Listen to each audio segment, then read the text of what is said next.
இதோ உங்களை தேடி முதன்முறையாக வசீகரமான தொழில்நுட்பம் மற்றும் அதிவேகமான செயல்திறனுடன் UFX மொபைல்ஸ். மெல்லிய தோற்றத்துடன் முற்றிலும் சிறப்பாக எல்லோருக்கும் எளிதாக UFX மொபைல்ஸ்.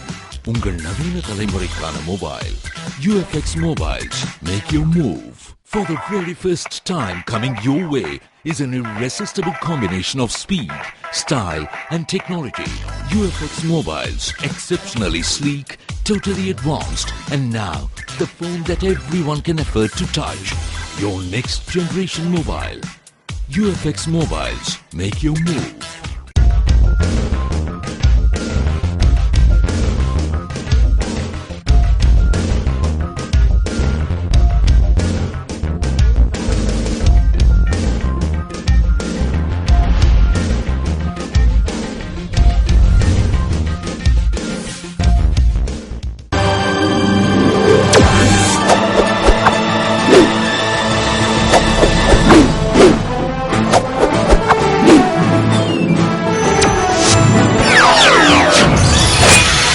நீங்கள் பார்த்துக் கொண்டிருப்பது AJK டிவியின் புதுவை மாலை. வணக்கம். புதுவை அரசின் செயல்பாடுகள் குறித்து ஒரே மேடையில் விவாதிக்க தயாரா என்று காங்கிரஸ் மே தின கூட்டத்தில் முதல்வர் ரங்கசாமிக்கு மத்திய இணையமைச்சர் நாராயணசாமி சவால் விடுத்துள்ளார்.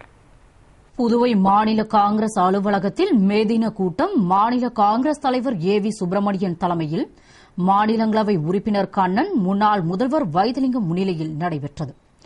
இதில் சிறப்பு விருந்தினராக மத்திய இணையமைச்சர் நாராயணசாமி கலந்து கொண்டு பேசுகையில், NR காங்கிரஸ் ஆட்சியில் மூடிய ஆலைகள், பாப்ஸ்கோ, பாசிக், குடிசை மாற்று வாரியம் உள்ளிட்டவைகளுக்கு வாரிய தலைவர் பதவி வழங்கப்பட்டுள்ளதாகவும், வேலை நீக்கம் செய்யும் இலாகா முதல்வராக ரங்கசாமி செயல்பட்டு வருவதாகவும், மேலும் மத்திய அரசு கொடுத்த 4810 கோடியில் 43% அரசு செலவு செய்யவில்லை என்றும், 19 வருட குப்பையெல்லும் ஒப்பந்தத்தில் 5 கோடி ஊழல் செய்துள்ளதாக கூறியதை நிரூபிக்க வேண்டும். மேலும் டெல்லியில் நடந்த மாநாட்டில் அவர் கலந்து கொள்ளாதது இந்திய அளவில் புதுவையின் மரியாதையை குலைத்து வருவதை காட்டுவதாகவும், புதுவையின் அனைத்து திட்டங்கள் மற்றும் செயல்பாடற்ற தன்மையை ஒரே மேடையில் விவாதிக்க தான் தயாராக இருப்பதாகவும், அதற்கு முதல்வர் ரங்கசாமி தயாரா என்று கேள்வி எழுப்பிய அவர், மேலும் முதல்வர் டெல்லி சென்றால் காங்கிரஸ்காரராகவும், புதுவை வந்து NR காங்கிரஸ்காரராகவும் இரட்டை வேடம் போடுவதாகவும், சட்டம் ஒழுங்கு சீர்கேட்டு கொடுத்த வாக்குறுதிகளை செயல்படுத்தாத அரசை புறக்கணிக்க வேண்டும் என்று பேசினார். அதாவது காங்கிரஸ் ஆட்சியில் 10 பேரை எடுத்துட்டீங்க, அவர் பெரிய அறிக்கை விட்டாரு. ஆனா இப்ப 4500 பேர்ல இருந்து 5500 ஆகி, இன்னைக்கு நான் கேள்விப்படுறேன், பாசிக்ல வேலை செஞ்ச 15 வருஷம் வேலை செஞ்சவங்க 76 பேர் வேலை நிறுத்தி செஞ்சிருக்கிறாங்க. அதாவது அவர் முதலமைச்சர் தான், எந்த இலாக்காவில் முதலமைச்சர் தான் வேலை நீக்கம் செய்கிற முதலமைச்சர். நான் என்ன சொன்னேன், புதுவை மாநிலத்தில் காங்கிரஸ் ஆட்சி காலத்தில் 95% மத்திய அரசாங்கத்தில் கொடுத்த பணத்தை செலவு செஞ்சாங்க. இது முதலமைச்சர் ரங்கசாமி அவர்கள், மரியாதைக்குரிய முதலமைச்சர் ரங்கசாமி முதலமைச்சர் வந்த பிறகு நான் 1088 கோடி ரூபாய் நானும், மரியாதைக்குரிய காங்கிரஸ் கட்சி தலைவர் அவர்கள், மரியாதைக்குரிய பாராளுமன்ற உறுப்பினர் அவர்கள், மரியாதைக்குரிய நம்முடைய சட்டமன்றத்துறை எதிர்கட்சி தலைவர் வந்து பேட்டி கொடுத்து நான் சொன்னேன், 1088 கோடி ரூபாய் வந்து, அதாவது மத்திய அரசால் ஒதுக்கப்பட்ட திட்டத்தில் ஒதுக்கப்பட்ட தொகையை இது செலவு செய்யலன்னு சொன்னேன்.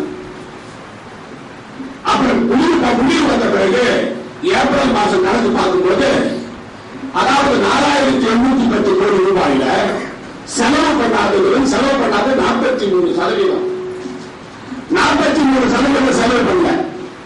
ஆனா மக்கள் மத்தியில் என்ன சொல்றாங்கன்னா, அதாவது காங்கிரஸா கழிச்சிருக்கு பணம் வர்றத மத்திய அரசாங்கத்தில், மத்திய அரசாங்கத்தில் கொடுத்த பணத்தை செலவு செய்ய துப்பு கிடையாது உங்களுக்கு. காங்கிரஸ் ஆட்சியில் சொன்னோம், இப்ப புதுசா ஆரம்பிச்சுக்கிறாங்க, காங்கிரஸ் ஆட்சியில் 5 கோடி ரூபாய் ஊழல் அந்த குப்பை வாரத்தில் நடந்திருக்கு அப்படின்னு சொல்லி நமச்சாரி பதில் சொன்னாரு, தெளிவா சொன்னாரு. புதுவை மாநில மக்கள் மத்தியில் சொன்னாரு, பத்திரிகையாளர் மத்தியில் சொன்னாரு. அதாவது 35 வருஷம் கொடுத்திருக்கிறாங்க ஆந்திர மாநிலத்தில், கர்நாடக மாநிலத்தில் குப்பை வாரத்துக்கு. அதாவது தமிழகத்தில் கொடுத்துருக்காங்க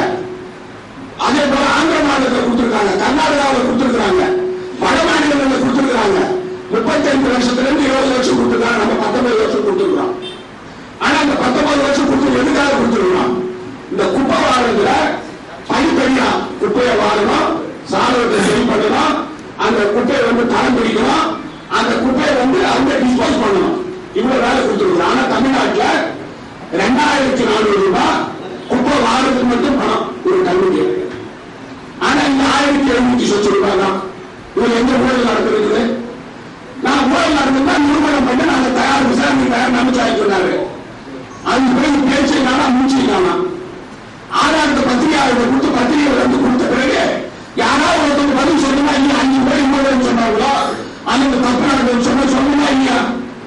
இது சம்பந்தமா அந்த அவருக்கு அந்த டெண்டர் அவங்களுக்கு கொடுக்கும்போது உயர்நீதிமன்றத்தில் போய் வழக்கு தாக்கல் செய்து அந்த வழக்கில் உயர்நீதிமன்றம் அது சரியாக கொடுத்துருக்க தீர்ப்பு கொடுத்திருக்கு. கூட்டத்தில் முன்னாள் அமைச்சர்கள் நமச்சிவாயம் பெத்தபெருமாள், சட்டமன்ற உறுப்பினர் லட்சுமி நாராயணன், முன்னாள் சட்டமன்ற உறுப்பினர் பாலாஜி, கம்பன் கழக துணைத் தலைவர் சிவக்கொழுந்து, செய்தி தொடர்பாளர் வீரராகவன் மற்றும் இளைஞர் காங்கிரஸ், மகளிர் அணி, மாணவர் அணி நிர்வாகிகள் திரளாக கலந்து கொண்டனர். போக்குவரத்து துறையின் அறிவுறுத்தலின்படி புதுவையில் வாகனங்களில் உள்ள கருப்பு மென்தாளை உரிமையாளர்கள் அகற்றினர். புதுவையில் வாகனங்களின் கண்ணாடிகளில் கருப்பு நிற மின்தாளை ஒட்டுவதால் உள்ளே இருப்பவர்களை வெளியே இருந்து பார்க்க முடியாமல் காரில் ஆள் கடத்தல், பெண்களுக்கு எதிரான குற்றச்சம்பவங்கள், ரவுடிகள் தப்பிப்பது என நடைபெற அதிக வாய்ப்புள்ளதால் வாகனங்களில் கருப்பு மின்தாள் ஒட்டக்கூடாது என்றும் மீறும் வாகனங்களுக்கு அபராதம் விதிக்கவும் உச்சநீதிமன்றம் உத்தரவிட்டதை அடுத்து அதனை அகற்ற வேண்டும் என்று எஸ்பி சிவதாசன் எச்சரிக்கை விடுத்திருந்தார்.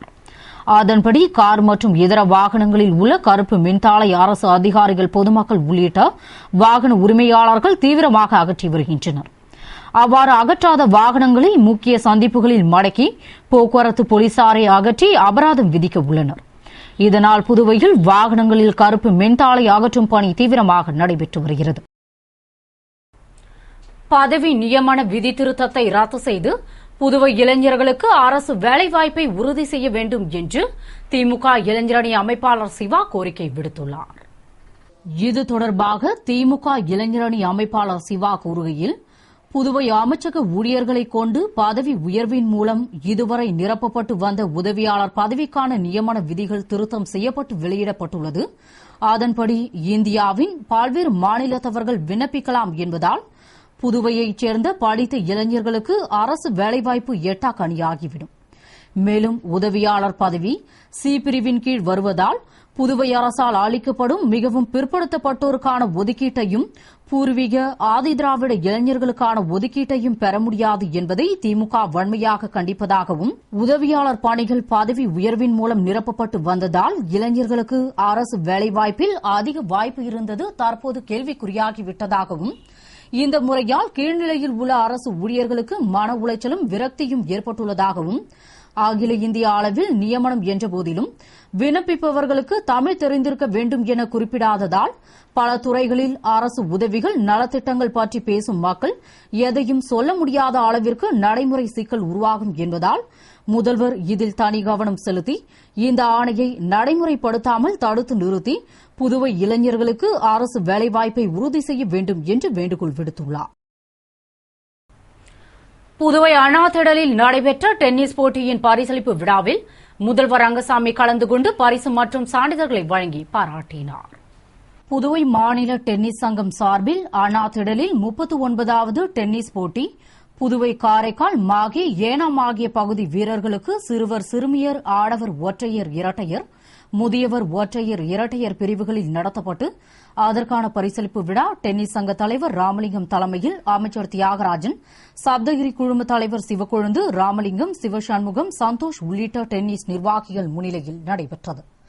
இதில் சிறப்பு விருந்தினராக முதல்வர் ரங்கசாமி கலந்து கொண்டு போட்டியில் வெற்றி பெற்றவர்களுக்கு பரிசு மற்றும் சான்றிதழ்களை வழங்கி பாராட்டினார்.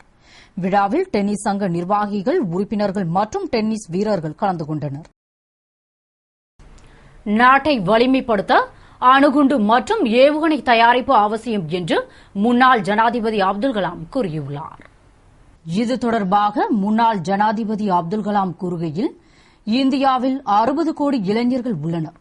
இளைஞர்கள்தான் இந்தியாவின் சொத்து என்பதால் தான் செல்லும் இடங்களில் எல்லாம் இளைஞர்களை சந்தித்து அவர்களை ஊக்கப்படுத்தி வருவதாகவும், புதிய கண்டுபிடிப்புகளை கண்டுபிடிக்க இன்றைய இளைய சமுதாயத்தினர் முன்வருவதோடு சுற்றுச்சூழலை பாதுகாக்க ஒவ்வொரு மாணவரும் 10 மரக்கன்றுகளை நட வேண்டும் என்ற அவர், மேலும் அந்நிய நாடுகளிடமிருந்து நம்மை பாதுகாத்துக் கொள்வது அவசியம் என்பதால் நாட்டை வலிமைப்படுத்தவும் பாதுகாக்கவும் அணுகுண்டு ஏவுகணை தயாரிப்பு மிக அவசியம் என்று கூறினார்.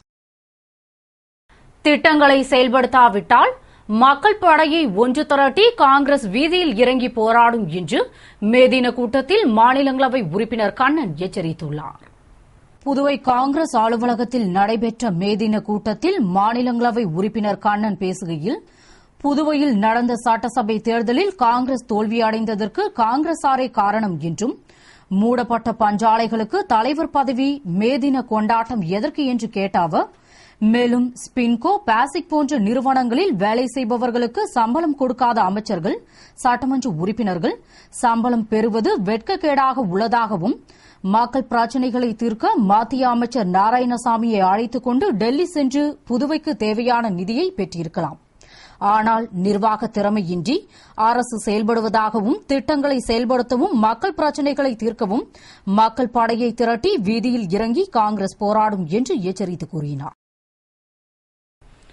புதுவை முத்தியால்பேட்டை அருள்மிகு முத்தாளம்மன் ஆலயத்தில் நடைபெற்ற திருவிளக்கு பூஜையை அமைச்சர் பன்னீர்செல்வம் குத்துவிளக்கேற்றி துவக்கி வைத்தார். புதுவை முத்தியால்பேட்டை பாரதிதாசன் வீதியில் எழுந்தருளியுள்ள அருள்மிகு முத்தாளம்மன் ஆலயத்தில் 8ஆம் ஆண்டு சித்ரா பௌர்ணமியை முன்னிட்டு சிறப்பு அபிஷேகம், அலங்காரம், ஆராதனையும் பின்னர் குத்துவிளக்கு பூஜையும் நடைபெற்றது. விழாவில் அமைச்சர் பன்னீர்செல்வம் கலந்து கொண்டு திருவிளக்கு பூஜையை குத்துவிளக்கேற்றி துவக்கி வைத்து சாமி தரிசனம் செய்தார். நிகழ்ச்சியில் திரளான பெண்கள் பங்கேற்று திருவிளக்கு பூஜை செய்து அம்மனின் திருவருளை பெற்றனர். விழாவிற்கான ஏற்பாடுகளை ஆரங்காவல் குழுவினர் மற்றும் விழா குழுவினர் செய்திருந்தனர். புதுவை கிருமாம்பாக்கம் சந்திப்பில் பாவடிவ வாய்க்கால் அமைக்கும் பணியினை பூமி பூஜையுடன் அமைச்சர் ராஜவேலு துவக்கி வைத்தார். புதுவை கடலூர் தேசிய நெடுஞ்சாலையில் கிருமாம்பாக்கம் சந்திப்பில் சாலையின் இடதுபுறத்தில் வாய்க்கால் வசதி இல்லாததால் பாவடிவ வாய்க்கால் 36,84,000 ரூபாய் மதிப்பீட்டில் திட்டம் தயாரிக்கப்பட்டு அரசின் ஒப்புதல் பெற்று அதற்கான பூமி பூஜை விழா நடைபெற்றது. விழாவில் சிறப்பு விருந்தினராக அமைச்சர் ராஜவேலு கலந்து கொண்டு பூமி பூஜையுடன் பணியினை துவக்கி வைத்தார். விழாவில் பொதுப்பணித்துறை, தேசிய நெடுஞ்சாலை கோட்டம் பொறியாளர்கள், ஒப்பந்ததாரர்கள், ஊர் முக்கிய பிரமுகர்கள் மற்றும் பொதுமக்கள் கலந்து கொண்டனர். இத்துடன் செய்திகள் நிறைவடைகின்றன. வணக்கம்.